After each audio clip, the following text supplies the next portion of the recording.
জীবনের শুরুতে ছিলেন রিকশা চালক, কিন্তু আওয়ামী লীগে যোগ দিয়ে হাতে পান আলাদিনের চেরাগ। ঘুরতে থাকে ভাগ্যের চাকা, রাতারাতি পরিবর্তন হতে থাকে তার জীবনযাপন। রিকশা চালক থেকে বনে যান কোটিপতি।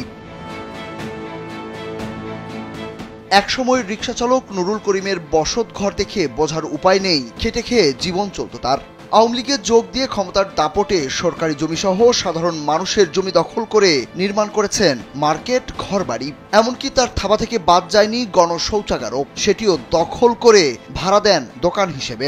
এখানের মধ্যে ও আমার জায়গায় রাতের বেলা ভাঙছে, রাতের বেলা ভাঙি ওই জায়গায় ও বিল্ডিং করছে। ওকে কিছু বলা যায় না, যে কিছু বলতে গেলে হুমকি ধমকি দেয়।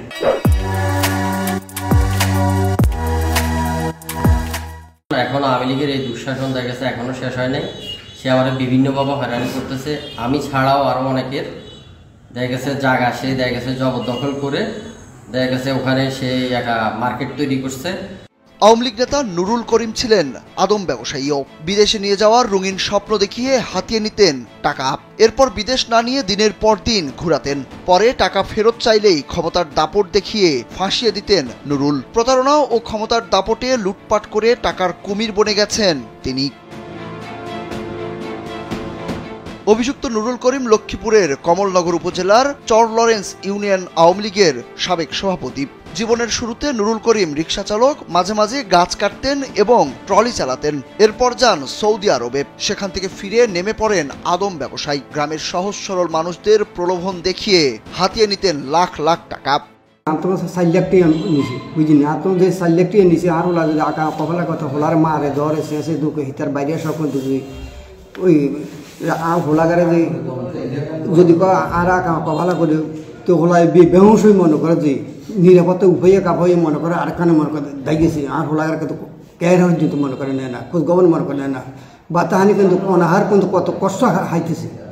করইতলা বাজার পরিচালনা কমিটির সাধারণ সম্পাদক নূরে আলম মোর্শেদ জানান, গণশৌচাগার ভেঙে দোকান নির্মাণ করে ভাড়া দিয়ে টাকা নিতেন নুরুল সহ তার দলের লোকেরা। ক্ষমতার দাপটে কারো কোথায় কানে তুলত না তারা। বিগত সরকারের আমলে তারা সরকারের দাপট থাকিয়ে ওনারা এই গণশৌচাগার দখল করে ওনারা ওনাদের মতো করে ব্যবসা বাণিজ্য করতে করে। আমরা চাচ্ছি যে প্রত্যেকটা বাজারের মতো আমাদের করতলা বাজারে একটা গণশৌচাগার থাকুক। আমরা চাচ্ছি যে কমলনগর ইউনিয়ন মহোদয় অতি শীঘ্রই আমাদের এই গণশৌচাগারের ব্যাপারে ব্যবস্থা নেবেন।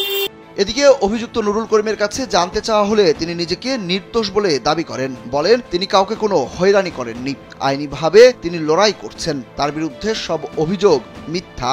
আমি কারোর উপর প্রপার বিশ্বাস করি না ভাই। আমি জমিন কিনছি সিরাজের দিকে, তো মার্কেট করছি সিরাজের দিকে।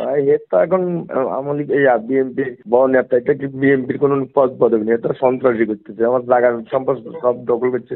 ওলা আইন দিয়ে আমার সর্বোচ্চ অবস্থা হচ্ছে। আমার 70-80 লাখ টাকার জায়গা মাল সামানা সব লেগেছে। আমার সেনাবাহিনীর কাছে অভিযোগ দিচ্ছি, থানায় অভিযোগ আছে, কোর্টে অভিযোগ আছে আমার। এটা কমলনগর থানার ভারপ্রাপ্ত কর্মকর্তা তহিদুল ইসলামের কাছে জানতে চাইলে তিনি মুঠোফোনে জানান, আওয়ামী লীগ নেতা নুরুল করিমের বিরুদ্ধে দখল সহ প্রভাব বিস্তারের বিভিন্ন অভিযোগের বিষয়ে শুনেছেন, তবে কেউ সুনির্দিষ্ট কোনো অভিযোগ দেয়নি থানায়। অভিযোগ পেলে ব্যবস্থা নেয়ার আশ্বাস দিয়েছেন তিনি।